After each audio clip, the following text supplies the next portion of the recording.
Бірінші орында Ресей. Қазақстанда қолданыс тілдерінің бірі орыс тілі болғандықтан студенттерге еш қиындықсыз білім алатын жер.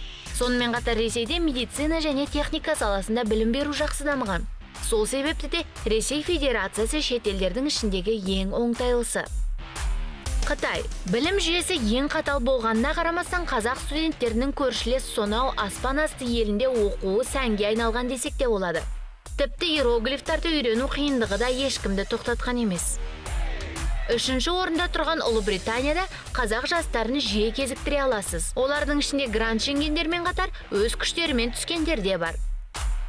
ақш-та егер білім алсаңыз, сізді әлемнің кез келген бұрышында жақсы жұмыс күтіп тұр деп айтсақ артық емес. Жоғарғы оқу орнының мұхиттың ар жағында орналасқаны қазақ білім алушыларына ешқашан бөгет жасамаған. Себебі біздің тізімде 4-ші орынды еншілеп тұр. ақш жоғарғы оқу орындары оқуға керекті барлық құралдармен жабдықталған.